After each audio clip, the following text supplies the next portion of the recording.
말씀을 펼쳐놓고 또 우리의 삶을 주님께 펼쳐놓습니다. 하나님, 우리의 마음에 하나님의 마음을 기록하여 주시고 우리가 알아들을 수 있도록 우리의 영적인 귀와 눈을 열어주십시오.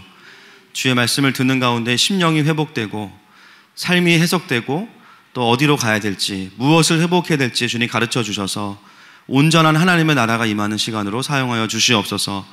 예수님의 이름으로 기도드립니다. 아멘. 창세기 강의 13번째 시간입니다. 오늘 본문은 사실은 이미 일어난 사건입니다.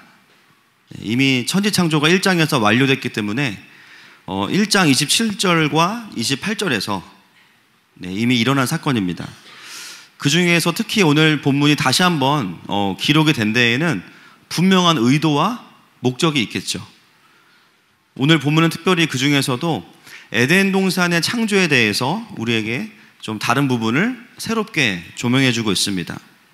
그래서 우리가 어떤 질문을 본문에 던져야 되냐면요, 왜 에덴 동산의 창조와 사람 창조의 부분을 다시 반복하면서 새롭게 조명하고 있을까? 그 의도와 목적이 무엇일까를 본문에 던져야 됩니다. 먼저 우리 5절 말씀을 같이 한번 보겠습니다. 시작. 여호와 하나님이 땅에 비를 내리지 아니하셨고 땅을 갈 사람도 없었으므로 들에는 초목이 아직 없었고 밭에는 채소가 나지 아니하였으며. 아멘. 5절에 보시면 비가 내리지 아니했고 땅을 갈 사람도 없었고 들에는 초목이 없었고 밭에는 채소가 나지 않았다, 이렇게 기록되어 있습니다. 1장에서 보면요, 하나님의 창조는 완벽하고 부족함이 없도록 하나님이 창조하셨어요. 아멘이시죠? 그런데 오늘 본문 5절에서는요, 처음으로 성경이 기록되고 나서 처음으로 결핍, 부정, 없다, 이런 개념의 말씀이 5절에 등장합니다. 즉 오늘 우리에게 보여주는 에덴 동산의 초기 모습은 뭔가 부족하고 결핍이 있는 상태라는 거죠. 그리고 그 상황에서 바로 뒤에 절에 보시면 이제 그 동산이 조금 후에는 나무와 열매와 강이 흘러가는 모습을 보게 됩니다. 결국은 어떤 한 가지의 사건을 거치면서 에덴 동산이 완성되었음을 우리에게 보여주고 있습니다. 그 한 가지의 사건이 무엇이죠? 2장 8절 말씀 보겠습니다. 시작. 여호와 하나님이 동방의 에덴에 동산을 창설하시고 그 지으신 사람을 거기 두시니라. 바로 사람을 창조하시고 그 에덴에 사람을 거기에 두셨더라. 사람을 거기에 두시고 나서 7절, 8절, 9절 쭉 보시면 주어가 뭐냐면 다 여호와 하나님이로 시작됩니다.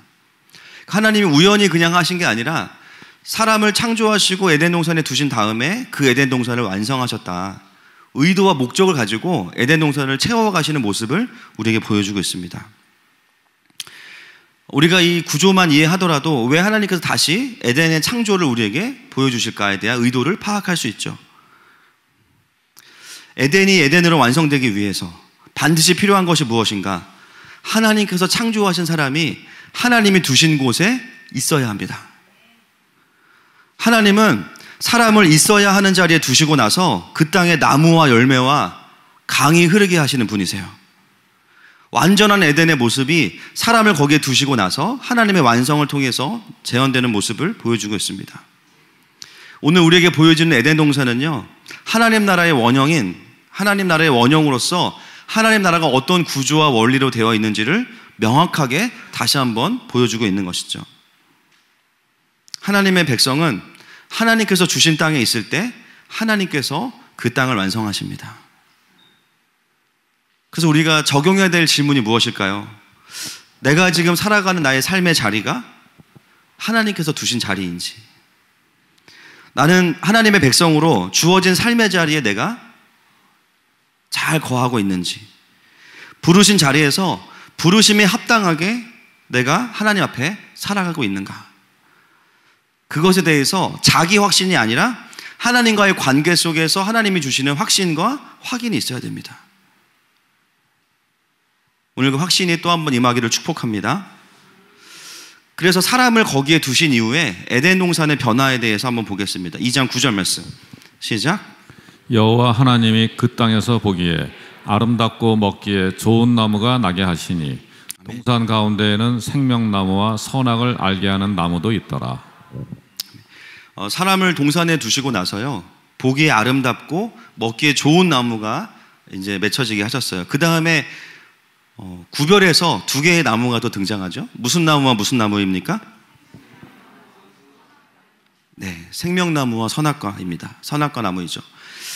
그 중에 우리가 이 한 가지 한 가지를 좀 먼저 보고 넘어가겠습니다. 생명나무는 어떤 나무인가? 3장 22절과 24절 창세기 말씀 시작. 여호와 하나님이 이르시되 보라, 이 사람이 선악을 아는 일에 우리 중 하나같이 되었으니 그가 그의 손을 들어 생명나무 열매도 따먹고 영생할까 하노라 하시고, 이같이 하나님이 그 사람을 쫓아내시고 에덴 동산 동쪽에 그룹들과 두루 도는 불칼을 두어 생명나무의 길을 지키게 하시니라. 아멘. 아멘.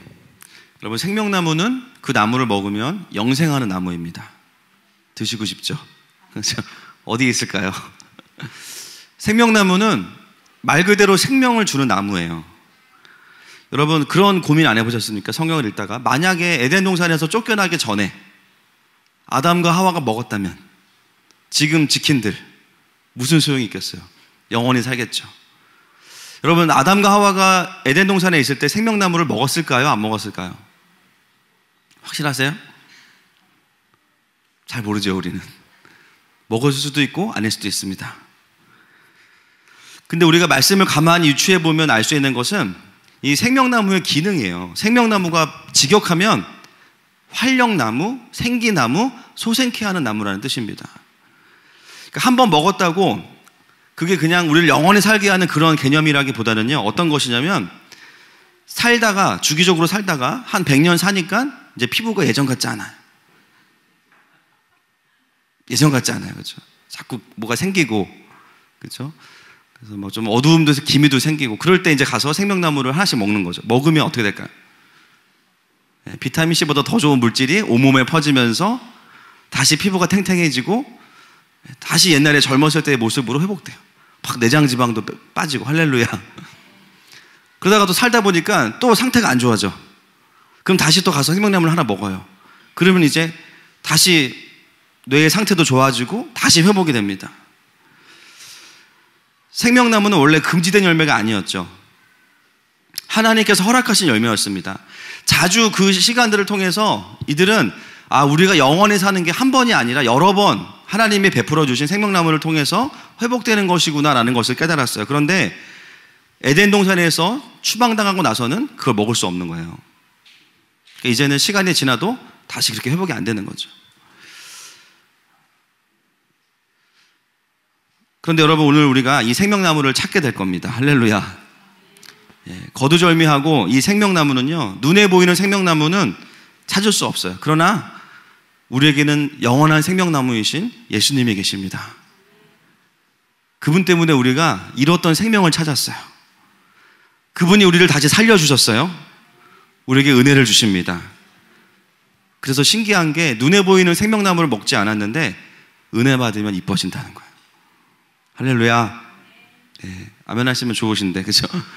눈에 보이게 이뻐져. 은혜 받으면 내 안에 하나님의 형상이 회복되면서 다시 매력이 회복돼요. 외적인 것만이 아니라 모든 부분에서 활력을 얻게 됩니다. 복음이 완성되면서 눈에 보이는 생명나무는 이제 보이지 않지만 천사들은 다 철수했어요. 이제는 날마다 그분의 생명을 먹고 마시는 사람은 그분 안에서 영원한 생명을 누리게 됩니다.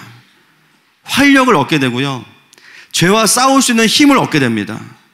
그리고 하나님이 맡기신 사명을 이룰 수 있는 체력과 마음의 힘을 얻습니다. 그래서 여러분이 하나님 앞에 나아가는 그 시간이 여러분이 생명나무를 먹는 시간이에요. 여러분, 일주일 동안 몇 개나 드셨습니까? 일주일에 한번 예배 드릴 때마다 여러분 3년씩 젊어지고 계세요. 할렐루야. 말씀을 펼 때마다, 내가 주님의 임재 앞에 나아갈 때마다 내가 일으킬 수 없는 내 안에 죽어있는 것들이 하나님께서 우리를 만져주실 때 살아나는 것이죠. 오늘도 그런 은혜가 있기를 축복합니다. 두 번째는 선악과 나무인데요, 생명나무와 함께 기록이 되어 있습니다. 선악과는 먹는 용입니까? 먹지 않는 용입니까? 먹지 않아야 돼요. 오늘 본문의 마지막 말씀을 보겠습니다. 16절과 17절 시작. 여호와 하나님이 그 사람에게 명하여 이르시되 동산 각종 나무의 열매는 네가 임의로 먹되 선악을 알게 하는 나무의 열매는 먹지 말라. 내가 먹는 날에는 반드시 죽으리라 하시니라. 아멘. 이 선악과는 생명나무와는 의미가 굉장히 다릅니다. 먹으라고 주신 게 아니라 지키라고 주신 거죠. 잘 알고 있듯이 첫 번째 의미는 하나님께서 우리의 자유의지를 존중하시는 거예요. 강제적으로 우리가 하나님께 충성하도록 하신 것이 아니라, 로봇으로 만드신 것이 아니라 자발적으로 우리가 하나님을 선택할 수 있도록 장치를 만들어 놓으신 거예요.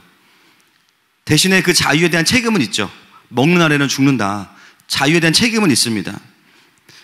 결과적으로 우리가 하나님께 순종할 수도 있고 불순종할 수도 있도록 만들어 놓으신 거예요. 그래서 선악과는 하나님의 인격적인 사랑의 표현이면서도 하나님을 인정케 하는 주권인데요, 우리가 오늘 함께 좀 선악과에 대해 고민할 부분이 뭐냐면 그 이름이에요. 굳이 이름을 선악과라고 지으실 필요가 없잖아요. 복숭아 얼마나 좋아요.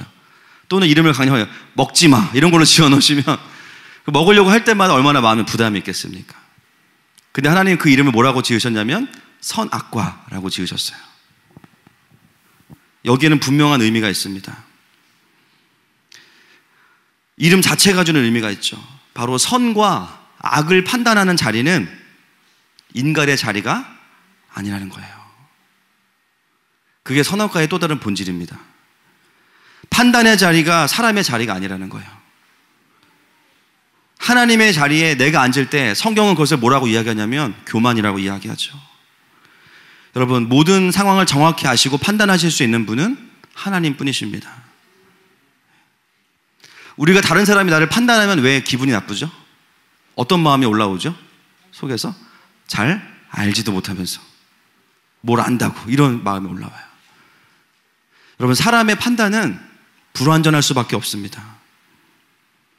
특히나 타락 이후에는요, 인간의 그 죄성의 본질은 자기중심성이기 때문에 그냥 놔두면 이기적인 삶이 서로 충돌하게 돼요. 모든 상황을 해석할 때 다 우리는 무엇으로 보냐면요, 내 기준으로, 내 중심으로 그 상황을 판단해요. 이 세상은 그렇게 자기중심적인 사람들이 살아가고 있는 세상입니다. 그래서 뭐가 필요합니까? 법이 필요한 거예요. 인간의 타락을 인정하고 그 타락한 인간들이 서로 살면서 최소한 이 정도는 넘지 말자라고 최소한으로 규정을 해놓은 것이 법이에요. 최소한의 것은 지키자는 거죠. 그래서 법은 필요하지만 완벽할 수 없어요. 법이 그 모든 충돌을 다 없앨 수 없어요. 특히나 마음에 있는 죄는 절대 다룰 수 없어요. 너 보니까 오늘 마음에서 너 미운 마음이 3번 들었어. 징역 5년. 이러면 우리 다 어디가 있어야 됩니까? 감옥에서 우리 예배 드리고 있어야 돼요. 법은 거기까지는 할 수 없는 거예요. 그냥 겉으로만 너희가 범죄하지 마. 대신에 너희가 범죄하면 이런 형벌이 있어. 이걸 가르쳐주고 서로 충돌하지 않도록 만들어주는 것이 법입니다. 자유민주주의의 핵심은 뭐예요? 법치예요, 법치. 너무너무 중요한 거예요. 요즘에 안타까운 일이 뭐냐면요, 무슨 현상만 터지면 다 법을 만들자고 합니다. 물론 그런 일이 다시 일어나지 않기를 바라는 마음에서 그런 것들을 우리가 제정해야 되지만, 여러분, 결국에는 그러다 보면 어떤 일이 벌어지냐면요, 그 법들끼리 충돌하는 일이 발생할 거예요. 그리고 점점 더 사람의 자유가 많이 제한될 겁니다. 또 법을 만드는 것까지는 아니어도 요즘에는 뭔가 마음에 안 들면 다 국민청원을 하죠. 그래서 정반대되는 두 개의 의견이 양쪽에서 청원이 올라가고 있는 것을 보게 돼요. 법은 사람의 필요를 다 반영할 수 없습니다. 그래서도 안 됩니다. 오히려 그럴수록 어떻게 해야 되냐면요, 더 원리와 원칙을 중요시 여겨야 돼요. 그것이 모두가 사는 길입니다. 그래서 우리가 보면 그 역할을 하는 분들 있죠. 검사나 변호사, 뭐 판사. 그분들이 자신들의 감정을 따라 재판하지 않아요. 그죠? 오늘은 비가 많이 오니까 기분이 안 좋아서 오늘은 다 사형 이러지 않아요. 정확하게 법의 원리에 따라서 증거를 가지고 재판을 합니다. 그런데 그럼에도 불구하고 시간이 지나고 나면 잘못된 판결이었음이 드러날 때가 종종 있죠. 분명히 최선을 다했을 텐데. 여러분, 이 세상에서 선과 악을 정확히 아시고 판단하실 수 있는 분은 하나님밖에 없으세요. 선악과를 먹지 말라는 것은요, 그 열매 자체를 먹지 않는 것이 하나님과의 약속이기도 하지만 그 열매 자체가 주는 메시지가 판단자의 자리에 절대 앉지 말라는 겁니다. 그 자리에 우리가 가는 것 자체가 죄라는 거예요. 불완전한 내가 하나님의 자리에 서겠다라는 것이죠. 그 자체가 뭐냐면 하나님의 주권을 인정하지 않는 겁니다. 야고보서 4장 6절 말씀 같이 읽겠습니다. 시작. 그러나 더욱 큰 은혜를 주시나니 그러므로 일렀으되 하나님이 교만한 자를 물리치시고 겸손한 자에게 은혜를 주신다 하였느니라. 아멘. 우리가 판단의 자리에 있을 때 범하게 되는 죄가 교만함이죠. 하나님의 자리를 대신하니까. 교만함의 자리는 은혜 받기가 제일 힘든 자리예요. 모든 걸 판단하기 때문에 내 기준으로 내가 옳고 그름을 가리겠다. 우리가 그런 태도로 사는 순간 우리는 날마다 선악과를 먹고 있는 겁니다. 아담과 하와만 먹은 게 아니에요. 하나님의 주권을 인정하지 않는 사람, 내가 판단자의 중심에 서겠다라는 사람들은요, 나도 모르게 교만함의 자리로 갈 수 있어요. 더 큰 은혜가 있는 자리에서 물리쳐짐을 당할 수 있어요. 모두가 은혜 받는데 받지 못할 수도 있어요. 하나님이 교만한 사람 자체를 거절하시는 게 아니라 그 안의 죄악을 말씀하시기 원해서 그러신 겁니다. 반대로 겸손한 사람은 어떤 사람인가? 선과 악의 판단 자체를 하나님께 올려드리는 사람입니다. 인정하는 거죠. 그런 사람은 하나님의 은혜를 경험합니다. 여러분, 사람이 선악과를 먹기 전에 악을 알았을까요? 몰랐을까요? 악을 알았을까요? 몰랐을까요? 몰랐어요. 선악을 분별하게 된 이유는 악을 알았기 때문이에요. 선만 알다가. 매일매일 사실 하나님의 선하심과 선을 따라 행하는 삶을 살아면 됐었는데 어느 순간 선악과를 먹게 되면서 악에 대한 개념을 알게 됐습니다. 원래 우리의 삶은 판단보다는 진리를 따라 살고 하나님의 음성을 따라 사는 삶이었는데요, 어느 순간 진리를 따라 사는 삶이 아니라 내가 판단하는 삶을 살게 되는 거예요. 여러분, 진리를 따라 살면요, 비진리가 그냥 저절로 드러나요. 맞습니까? 그건 판단하는 삶과는 좀 다른 삶입니다. 내 기준으로 판단하는 것이 아니라 하나님의 말씀의 진리 앞에 나부터 서는 거죠. 그럴 때에만 온전한 하나님 나라의 백성으로 우리가 살아갈 수 있어요. 선악과를 먹은 이후로부터 사람은요, 자주 교만의 자리에 오르게 됩니다. 근데 문제는 뭐냐면, 항상 우리의 문제는 내 중심성이 있다 보니까 내 죄는 안 보면서 다른 사람의 죄는 엄청 크게 보이는 거죠. 이게 이제 우리의 딜레마입니다. 정말 다른 사람의 문제를 지적할 때는 정확해요. 아주 그냥 딱 그 포인트를 딱 집어. 근데 자기의 문제가 뭔지 잘 모르는 거예요. 내가 다른 사람이 나 때문에 힘들어하는 걸 잘 모르면서 내가 다른 사람한테 서운했던 거는요, 계속 기록해 놓습니다. 마음에 새겨놔. 그때 나 이렇게 서운하게 했지, 복수할 거야. 내 마음의 데스노트에 빨간 글씨로, 그렇죠? 진하게 다 이름을 써놔요. 우리가 자기 중심성이 있기 때문에, 죄성으로 묶여있기 때문에 우리 자체가요, 중립적일 수 없는 존재이기 때문에 하나님 우리에게 판단자의 자리에 가지 말라고 말씀하시는 거예요. 그래서 예수님께서 뭐라고 말씀하시냐면 마태복음 7장 1절부터 4절 보겠습니다. 시작. 비판을 받지 아니하려거든 비판하지 말라. 너희가 비판하는 그 비판으로 너희가 비판을 받을 것이요 너희가 헤아리는 그 헤아림으로 너희가 헤아림을 받을 것이니라. 어찌하여 형제의 눈 속에 있는 티는 보고 내 눈 속에 있는 들보는 깨닫지 못하느냐. 보라, 내 눈 속에 들보가 있는데 어찌하여 형제에게 말하기를 나로 내 눈 속에 있는 티를 빼게 하라 하겠느냐. 아멘. 판단과 교만한 자들을 다루시는 하나님의 방법은 그가 비판하는 그 비판으로 자신이 비판을 받게 하고요, 내가 생각하는 그 방식대로 내가 거기에 나도 평가받게 나를 내어놓게 됩니다.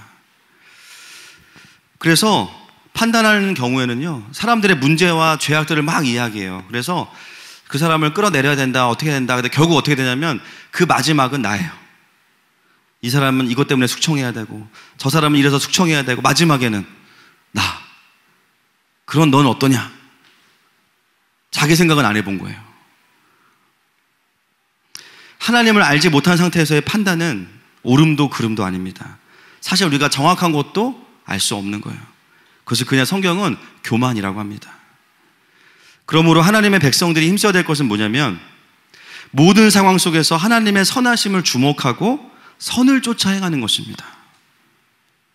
여러분, 우리가요 판단해서 세상을 바꾸는 자들이 아니에요. 맞습니까? 이미 판단으로 세상이 바뀌었으면 이미 천국이 왔어야 돼. 그렇죠? 수많은 판단과 진단이 난무하는데 세상이 전혀 바뀌지 않아요. 교회도 판단과 비판으로 바뀌지 않아요. 교회는 말씀으로 새로워져요. 할렐루야. 우리는 부흥을 통해서 하나님의 임재를 통해서 회복되는 것이죠. 판단과 비판으로는 아무것도 바꿀 수가 없는 거예요. 그러므로 우리가 어떻게 살아야 되는가? 선을 행하고 하나님의 부르심을 따라 살아가는 가운데 악을 밀어내는 구조로 내가 삶을 살아내는 것이 훨씬 더 중요합니다. 데살로니가전서 5장 15절 말씀 보겠습니다. 시작. 삼가 누가 누구에게든지 악으로 악을 갚지 말게 하고 서로 대하든지 모든 사람을 대하든지 항상 선을 따르라. 아멘. 가장 성경에서 억울한 사람 누굽니까, 여러분? 늘 나오는 분. 다윗이에요, 다윗. 다윗을 괴롭힐 사람이 누구죠? 사울. 제가 봐도 나빠, 사울. 어떻게 자기 그 사위를 그렇게 막 함부로 하고, 또 한 나라의 왕이 얼마나 속이 좁으면 나보다 인기 많다고 막, 그죠? 자기 사위를 막, 어린 사위를 찾아 죽이려고 그러고 막, 그것도 막 계속 쫓아다니고. 너무 나쁘잖아요. 누가 봐도 사울은 악하거든요. 그런데 정작 다윗은 그 판단을 하나님께 맡겨요. 전 이게 옛날에 정말 이해가 안 갔습니다. 분명히 우리가 보기에도 악한데 다윗은 얼마나 더 억울하고 화났을까? 그럼에도 불구하고 다윗은 보면 그것을 다루실 분이 하나님이신 것을 계속 인정합니다. 그리고 올려드려요. 그것이 한 번에 되진 않습니다. 그래서 그의 기도를 보면 시편은 굉장히 처절하죠. 사실 다윗의 기도를 보면 쿨하지 못해요. 그렇죠? 그냥 시편이 짧아야 되잖아요. 주님이 판단하십시오. 끝나야 되는데, 셀라 끝나야 되는데, 주님 원수를 멸해 주십시오. 뺨을 쳐주시고 뭐 이를 꺾어주시고 이런 거 막 뼈를 막 꺾어달라고 그러고 막. 할렐루야. 진짜 위로가 돼요. 시편이 없었으면 우리 죽었을 거예요. 힘들어가지고. 중요한 거는 그 기도 끝에 항상 다윗이 붙잡는 게 뭐냐면 여호와께서 판단하신다는 거예요. 나는 그 사람을 축복하겠다, 기다리겠다. 여호와는 선하시다. 아멘. 이러고 끝나는 거죠. 여러분, 우리가 이 세상을 살아가면서 얼마나 많은 내 삶에서도 불공평함과 또 불의와 또 억울함이 있습니까? 그것들을 다 바로잡으려면 사실은 쉽지 않을 거예요. 여러 가지가 맞물려 있기 때문에. 그럴수록 우리가 하나님은 어떻게 우리가 하기 원하시는지를 볼 필요가 있습니다. 여러분, 그 억울함과 분함을 참는 것으로는 우리는 일주일도 못 살아요. 어떻게 해야 되냐? 다윗처럼 거기서 하나님께 드리셔야 됩니다. 그리고 그 결론은 뭐냐? 하나님 판단해 주십시오. 그래서 우리의 기도 시간은요, 굉장히 처절해야 돼요. 할 말 못할 말 기도 시간에 다 하셔야 돼요. 할렐루야. 근데 너무 기도 시간이 고상한 분들이 많아요. 그러니까 밖에 나가서 할 말 못할 말 다 하시는 거예요. 원래 기도 시간이 처절할수록 밖에 나가서 온유해지고, 기도 대충 하는 분들은 밖에 나가서 다 풀어, 분노를. 여러분, 우리의 기도가 더 처절하기를 축복합니다. 옆 사람에게 축복합시다. 처절해집시다. 그리스도인은 참는 자가 아니라 드리는 자입니다. 판단 안 할 수가 없죠, 살다 보면. 근데 그 판단이 들어올 때 꼭 참는 게 아니에요. 하나님께 드리고, 누가 봐도 악함이 보이죠. 여러분, 내가 봐도 아닌데 하나님이 보시면 얼마나 더 아니겠어요. 그거를 신뢰하는 거예요. 그냥 참으라는 게 아닙니다. 나보다 더 공의로우시고 정확하신 하나님을 믿고 기다려보자. 때로는 내가 봤을 때 아닌데 주님 보시기에 맞는 경우도 있어. 내가 잘못하는 경우도 많아요. 가짜뉴스가 그래서 위험한 거 아닙니까? 제가 보니까 사람들이 자기가 알고 싶은 방향으로 해주는 뉴스만 보게 되더라고요. 내가 이걸 믿고 싶어요. 이런 사실을 믿고 싶어요. 그러면 이런 뉴스만 보게 돼요. 자기가 좋아하는 언론사를 통해서 보니까. 그런데 어느 순간 막 맞다고 믿었는데 알고 보니까 아니었어. 카더라 통신이야, 그냥. 얼마나 또 허무해집니까? 그래서 우리가 사실은 어느 정도는 그 판단을 하나님께 맡기고 기다릴 필요가 있는 거예요. 주님께 맡기는 것이 쉽지 않죠. 왜 그렇습니까? 내가 판단해서 뭔가를 해결하고 싶은 마음이 있기 때문이에요. 특별히 또 행동하시는 분들, 그렇죠? 나는 알고는 가만히 못 있는다 이런 분들 같은 경우는 좀 더 그 성향이 강하실 수 있어요. 어떻게 내가 이걸 좀 해결하고 싶어. 그 마음이 잘못된 것은 아니지만 어느 순간 내가 더 정확하시고 일하고 계시는 하나님보다 앞설 수도 있다라는 거예요. 만약에 우리에게 그 자리로 초청하셔서 해결할 수 있는 권위를 주신다면 여러분 그것을 법과 진리대로 해결하시면 됩니다. 그런데 그게 아니라면 가능하면 하나님께 맡기시고 하나님께 드리십시오. 하나님 반드시 그 문제를 다루실 거예요. 우리가 사랑하는 자녀도 감정이 격해지면 내가 왜 그랬나 싶을 정도로 막 분노를 쏟아낼 때가 있잖아요. 그게 사람의 연약함이에요. 그런 우리가 살아가면서 맞이하게 되는 어떤 판단의 문제들 앞에서 정말 중립을 지키는 것은 불가능한 일입니다. 내가 그와 비슷한 일을 당했던 분노와 상처와 트라우마를 다 쏟아부어가지고 이 문제를 다루잖아요. 이미 그러면 거기에 또 다른 부작용들이 발생할 수밖에 없죠. 그래서 하나님과의 관계가 뚫려있지 않으면 나도 모르게 판단에 파묻혀 있는 채로 우리가 살아갈 수 있게 됩니다. 그래서 선악과는 수천 년 전에, 오래전에 아담과 하와만 먹은 게 아니에요. 여전히 우리가 판단 가운데 살고 있다면 우리는 날마다 선악과를 먹고 있는 거예요. 여러분, 우리가 먹어야 될 나무는 생명나무입니다. 아멘이시죠? 애들이 못 먹을 거 먹으면 화내시죠? 우리도 못 먹을 거를 먹으면 안 돼요. 생명나무를 먹고 하나님께서 먹으라고 말씀하신 것들을 먹어야 됩니다. 다윗은 그 판단을 주님께 맡겨드리고 자신의 삶에서는 하나님의 선을 쫓아 최선을 다합니다. 그리고 하나님은 그 다윗에게 신실하게 임하셔서 응답하십니다. 하나님의 공의도 완성되고요, 다윗을 향한 하나님의 언약도 완성되고요, 모든 것이 하나님의 때에 완벽하게 이루어집니다. 여러분, 하나님은 그런 분이세요. 그것이 하나님의 주권을 인정하고 선악과를 먹지 않는 삶의 모습이죠. 하나님은 충분히 우리의 인생뿐만 아니라 모든 세상의 선과 악을 정확히 보고 계십니다. 그걸 믿기 때문에 우리가 하나님께 우리의 판단을 드릴 수 있는 거예요. 그러므로 따라합시다. 판단은 짧게, 기도는 길게. 이것이 가장 중요합니다. 그래서 우리의 부르심은 누가 옳으냐 그르냐가 아니고 판단을 주님께 드리고, 그러면 난 어떻게 해야 되냐? 하나님, 그럼 내가 어떻게 살아야 되겠습니까? 지금 내 삶에서 주님이 원하시는 선이 무엇입니까? 그 음성을 듣고 쫓아가시는 저와 여러분 되시기를 축복합니다.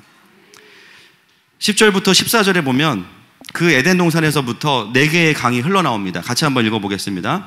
10절부터 14절 시작.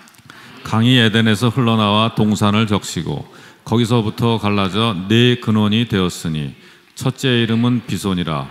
금이 있는 하윌라 온 땅을 둘렀으며 그 땅의 금은 순금이요 그곳에는 비델리엄과 호마노도 있으며, 둘째 강의 이름은 기온이라. 구스 온 땅을 둘렀고, 셋째 강의 이름은 히데겔이라. 아수르 동쪽으로 흘렀으며, 넷째 강은 유브라데라. 아멘. 하나님의 사람이 하나님의 주권을 인정하고 하나님의 땅에 있을 때 열매가 맺혀지고 나서 강이 흘러가는 모습을 보여줍니다. 4개의 강이 있죠. 첫 번째는 비손이에요. 비손. 뜻은 뭐냐면 퍼지다 라는 뜻입니다. 두 번째는 기혼인데요, 결혼한 사람이 아니라 이 기혼은 넘쳐 흐르다 라는 뜻이에요. 넘쳐 흐르다.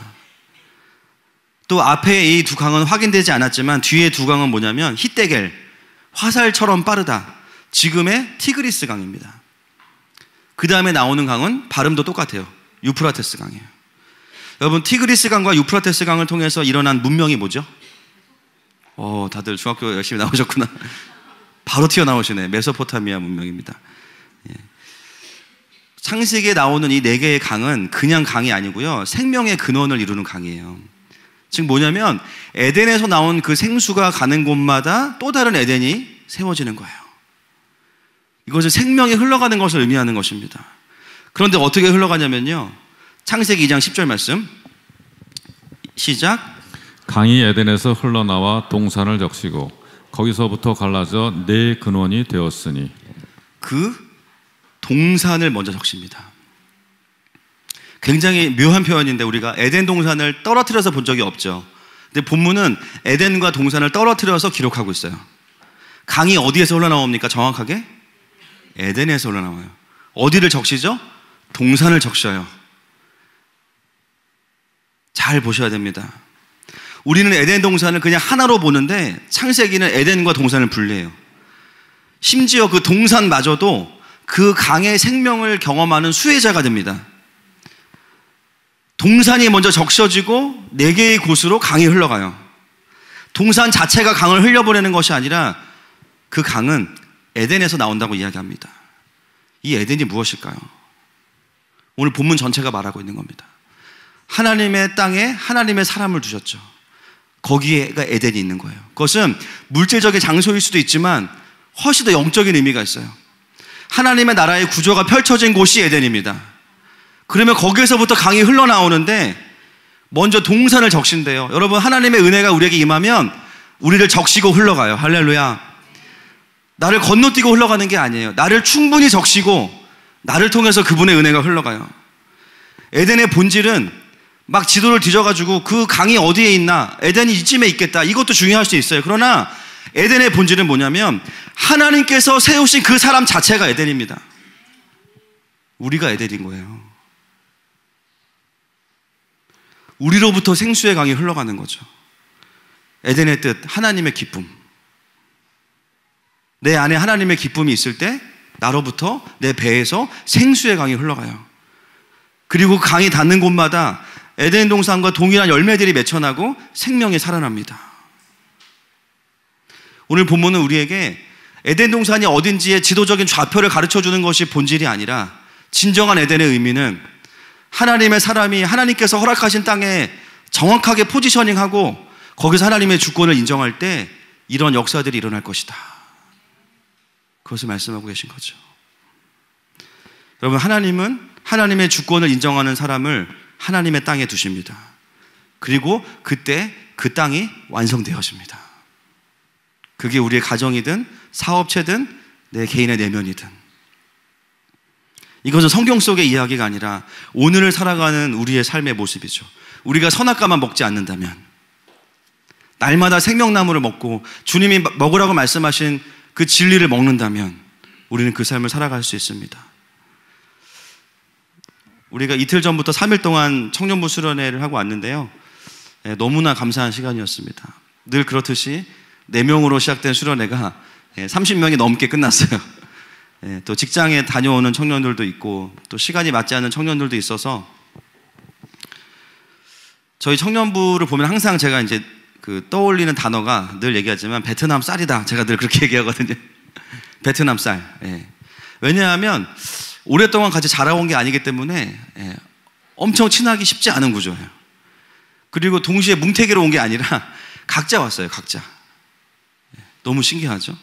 단기간에 여기저기서 모이다 보니까 서로 알기가 쉽지가 않고 지역적인 공통성도 거의 없습니다. 지역교회가 아니었으니까. 신앙적인 배경도 다 달라요. 직업 다르고 나이 다르고 모든 부분에서 공감대를 가져가기가 쉽지가 않아요. 스펙트럼이 20년 거의. 강산이 2번 바뀌었죠. 제가 보면 볼수록 메시지를 준비하는데 어디다가 초점을 둬야 될지 모르겠는 거예요. 아, 이거 쉽지 않네. 그러면서. 근데 신기한 공통점이 딱 하나 있어요. 그게 뭐냐면 정말 다 다른데요, 딱 한 가지의 공통점.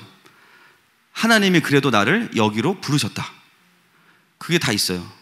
믿음이 좋든 뭐 오래됐든 상관없이 다 어떤 확신이 있냐면 각자가 하는 마음 공동체에 왔을 때 하나님이 불러주신 스토리가 있고요, 부르심이 있어요. 생각해 보세요. 친하지도 않고 공감대도 없고 지역도 다른데 왜 오겠습니까? 그냥 말 그대로 하나님 불러주셨기 때문에 오는 거예요.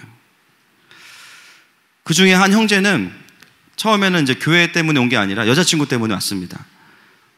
교회를 안 오면 안 만나준다고 해가지고 인생 처음으로 교회를 왔어요.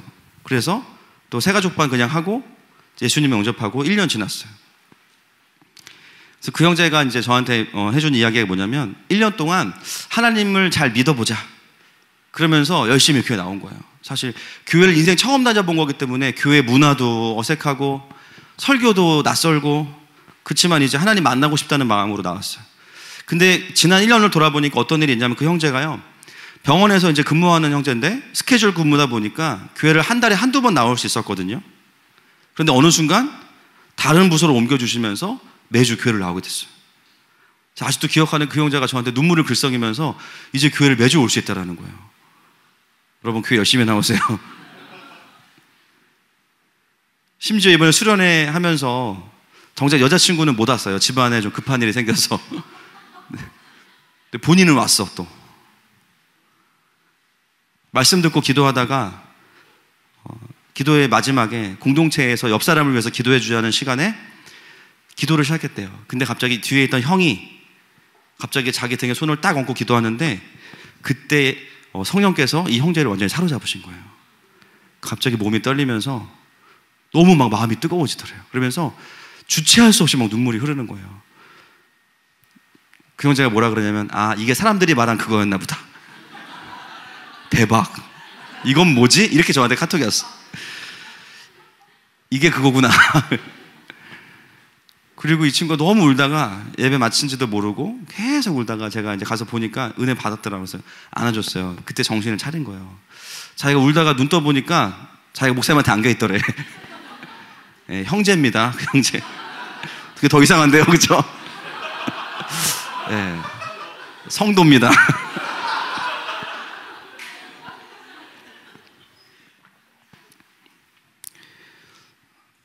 참 놀랍죠. 그렇죠? 은혜를 받고 예배를 드릴 수도 있지만 하나님이 두시기 원하시는 자리에 있으면 하나님이 은혜를 주세요. 할렐루야. 이번에 정말 이런 간증들이 우리 싱글들 안에 많습니다. 예, 또 우리 취업하면서 또 한 자매가 여기까지만 할게요. 한 자매가 그동안도 뭐 기도하면서 회사를 옮겼지만 이번에는 좀 더 하나님 나라의 가치와 좀 연결된 회사를 가야겠다 마음을 먹어서 이제 찾다가 한 회사를 발견했어요. 근데 그 회사가 어떤 회사인지 잘 모르겠는데 마음에 감동을 주시더래요. 그래서 그 회사에 지원했는데 날짜나 이런 게 맞지 않아요. 근데 이제 기도를 해달라고 하더라고요. 그래서 기도하면서 결국에는 그 회사에 최종 합격이 됐는데 간날 뭘 했냐면 사내 고유 정책에 대한 동의서를 주더래요.